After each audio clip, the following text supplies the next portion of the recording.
আসসালামু আলাইকুম রহমতুল্লাহ। আমি মোহাম্মদ শাহজাহান ভুইয়া। আমি ঘুরতে ভালোবাসি। আজকে আপনাদের সাথে পরিচয় করিয়ে দেব ঢাকার সবচেয়ে পুরাতন একটি মসজিদ, চকবাজার শাহী জামি মসজিদ। এটি মুঘল আমলে প্রতিষ্ঠিত। মুঘল সম্রাট সুবেদার শায়েস্তা খান এটিকে ১৬৭৬ খ্রিস্টাব্দে নির্মাণ করেন। মসজিদে প্রাপ্ত শিলালিপি থেকে এই ধারণা করা হয় এই মসজিদটি সম্ভবত বাংলায় উঁচু প্ল্যাটফর্মের উপর নির্মিত প্রাচীনতম ইমারত স্থাপনা।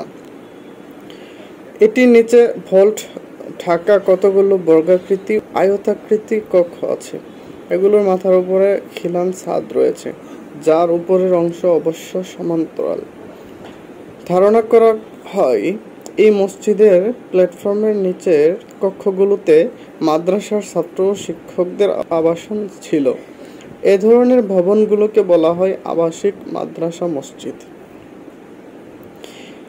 এটি সম্পূর্ণ হয় ১৬৭৬ খ্রিস্টাব্দে।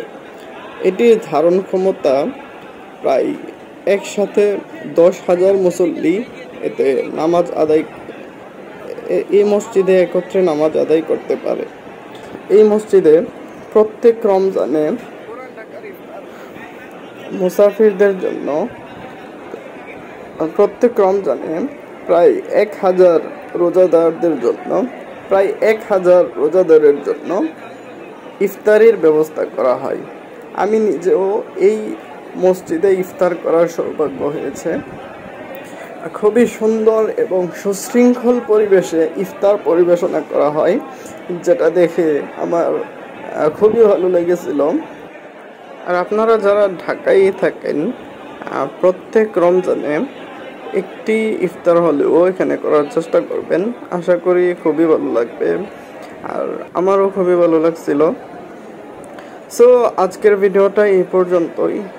যদি ইনফরমেটিভ মনে হয় তাহলে আশা করি শেয়ার করবেন, লাইক দিবেন, তাহলে পরবর্তী ভিডিওতে অনুপ্রেরণা পাবো। আজকে এই পর্যন্তই। ভালো থাকবেন, সুস্থ থাকবেন। আল্লাহ হাফেজ। আসসালামু আলাইকুম রহমতুল্লাহ।